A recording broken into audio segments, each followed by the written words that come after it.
10th standard மேக்ஸில் 1வது பாடம் உறவுகளும் சார்புகளும். எடுத்துக்காட்டு 1.11 பார்க்க போகிறோம்ப்பா. இது வரைக்கும் இந்த சேனலை சப்ஸ்கிரைப் பண்ணாத ஸ்டூடெண்ட்ஸ் சப்ஸ்கிரைப் பண்ணி சப்போர்ட் பண்ணுங்கப்பா. இப்போது கணக்குக்குள்ளே போகலாம். A கணம் 1, 2, 3, 4 மற்றும் B கணம் 2, 5, 8, 11, 14 என்பன இரு கணங்கள் என்க. f such that a to b என்னும் சார்பு f of x 3x - 1 என கொடுக்கப்பட்டுள்ளது. இச்சார்பினை கொண்டு அம்புக்குறி படம், அட்டவணை, வரிசை ஜோடிகளின் கணம், வரைபடம் ஆகியவற்றை குறிக்க. அதாவது இந்த கணக்கில் ஏபின்னு 2 கணங்கள் கொடுத்துருக்காங்க, ஒரு சார்பு கொடுத்துருக்காங்க. அந்த சார்பு f of x 3x - 1ன்னு கொடுத்துருக்காங்க. இந்த சார்பை கொண்டு அம்புக்குறி படம், அட்டவணை, வரிசை ஜோடிகளின் கணம், வரைபடம் இதெல்லாம் குறிக்க சொல்லியிருக்காங்க. சரியாப்பா? தீர்வு ஃபஸ்ட்டு கணக்கில் கொடுத்துருக்கிறத எழுதிக்கணும். A கணம் 1, 2, 3, 4. B கணம் 2, 5, 8, 11, 14. f of x கொடுத்துருக்காங்களா, அதை அடுத்து எழுதிக்கணும். f of x 3x - 1. A கணத்தில் இருக்கிற ஒவ்வொரு உறுப்பா எக்ஸுக்கு பதிலாக பிரதியிட்டு அந்த உறுப்பு பி கணத்தில் எந்த உறுப்போட உறவு கொண்டிருக்குன்னு கண்டுபிடிக்கணும். சரியாப்பா? x 1, f of 1 3x - 1 3 × 1 -1 2. அப்போ 1 எதோட உறவு கொண்டிருக்கு? 2ஓட. சரியா? 1, 2. x 2, f of 2 3 × 2 -1 2 6 -1 போட்டோன்னா 5. 2 எந்த நம்பரோட உறவு கொண்டிருக்கு? 5. அப்போ 2, 5. x 3, f of 3 3 × 3 -1 9 -1 9 -1 என்னப்பா? 8. சரியா? 3 எந்த நம்பரோட உறவு கொண்டிருக்கு? 8ஓட. சரியா? 3, 8.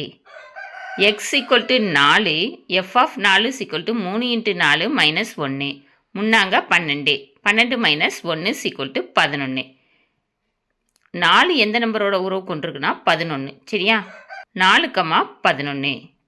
இப்போது அம்புக்குறி படம் வரையணும். அம்புக்குறி படம் வரையறதுக்கு ஏபி 2 கணங்களையும் எழுதிக்கணும். சரியா? A 1, 2, 3, 4, B 2, 5, 8, 11, 14. இப்போ ஏல உள்ள உறுப்புகள் பியில் உள்ள எந்த உறுப்புகளோட உறவு கொண்டிருக்குன்னு இங்கே நம்ம கண்டுபிடிச்சி வச்சுருக்கோம்ல, அந்த வரிசை ஜோடிகள்லேருந்து எழுதணும். 1, 2 1 2ஓட உறவு கொண்டிருக்கு. 2, 5 2 5ஓட உறவு கொண்டிருக்கு. 3, 8 3 8ஓட உறவு கொண்டிருக்கு. 4, 11 4 11ஓட உறவு கொண்டிருக்கு. சரியாப்பா? அம்புக்குறி படம் முடிஞ்சது. அடுத்து அட்டவணை. அட்டவணையில் எக்ஸோட மதிப்புகள்லாம் மேலே எழுதிக்கணும். எஃப் ஆஃப் எக்ஸ் கண்டுபிடிச்சோல்ல 2, 5, 8, 11ன்னு அதை அடுத்த லைனில் எழுதிக்கணும். சரியா? X F of X 1, 2, 3, 4 2, 5, 8, 11. சரியாப்பா? அடுத்து வரிசை ஜோடிகளின் கணம். இங்கே கண்டுபிடிச்சோல்லப்பா வரிசை ஜோடிகள் வரிசையா 1, 2 2, 5 3, 8 4, 11. அதை தான் இப்போ எழுத போகிறோம்.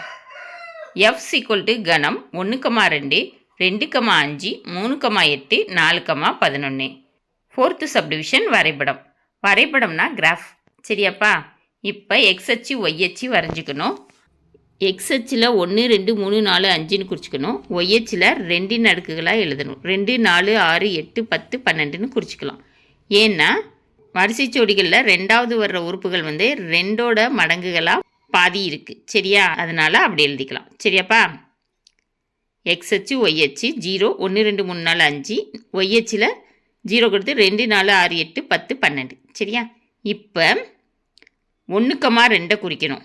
1 எக்ஸ் அச்சுலையும் 2 ஒய் அச்சுலையும் பார்த்து நேராக புள்ளி வைக்கணும். சரியாப்பா? இங்கே வச்சுருக்கோம் பாருங்கள். அதுக்கடுத்து 2, 5 2 எக்ஸ் அச்சுலையும் 5 ஒய் அச்சில் குறிக்கணும். 5 எங்கேப்பா குறிக்கணும்? 4க்கும் 6க்கும் இடையில 5 குறிக்கணும். சரியா? இந்த 2, 5 குறிச்சாச்சு. அதுக்கடுத்து 3, 8 எக்ஸ் அச்சில் 3 ஒய் அச்சில் 8 இருந்தா இருக்குது, குறிச்சிட்டோம். சரியா? 4, 11 எக்ஸ் அச்சில் 4 ஒய் அச்சில் 11 10க்கும் 12க்கும் இடையில 11 வரும். குறிச்சிடணும். சரியா? 4 புள்ளிகளையும் இணைச்சி ஒரு கோடு போட்டுறணும். கோடு போட்டோம்னா வரைபடம் வரைஞ்சாச்சு. ஓகேவாப்பா? இந்த வீடியோ பிடிச்சினா லைக் பண்ணுங்கள், ஷேர் பண்ணுங்கள், சப்ஸ்கிரைப் பண்ணுங்கள். ஓகேவாப்பா? Thank you students.